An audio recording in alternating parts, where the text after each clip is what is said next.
देखा जाए तो हिंदी का वर्चस्व ही बहुत ही अलग है।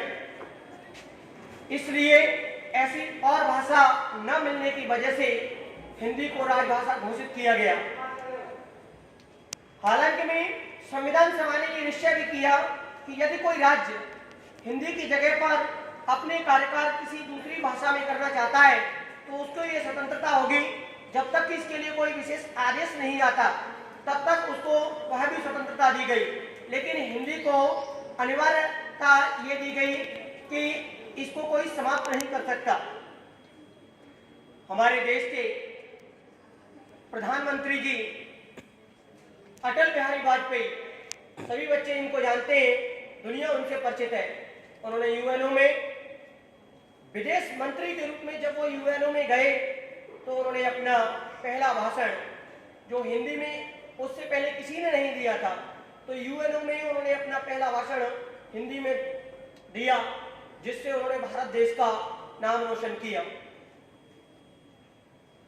यहां पर हम जान सकते हैं कि हिंदी जो भाषा है वो विश्व के लगभग 170 से अधिक विश्वविद्यालयों में हिंदी भाषा के रूप में पढ़ाई जाती है, जिससे हमें स्पष्ट रूप से जान सकते हैं कि जिस देश की भाषा 170 से अधिक देशों में हिंदी भाषा के रूप में पढ़ाई जाती हो, 170 से अधिक विश्वविद्यालयों में पढ़ाई जाती हो, तो उसका लेवल कितना उच्च स्तर का हो सकता है, ये आप अच्छे से अनुमान लगा सकते हैं।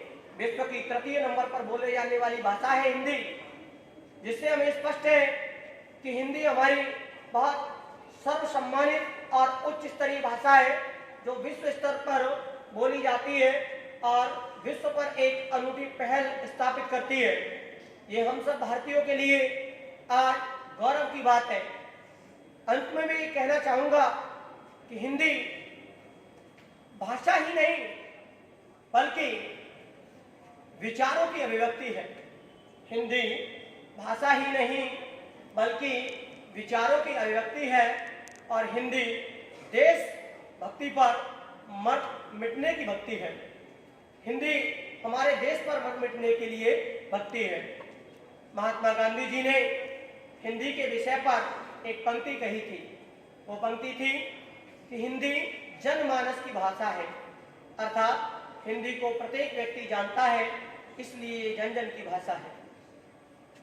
डॉक्टर राजेंद्र प्रसाद ने हिंदी के बारे में कहा था कि जो देश हिंदी अर्थात अपनी भाषा और साहित्य को समझता है उसी की उन्नति संभव है, और जो देश अपनी भाषा और साहित्य पर गौरव अनुभव नहीं करता है वह उन्नति कभी नहीं कर सकता।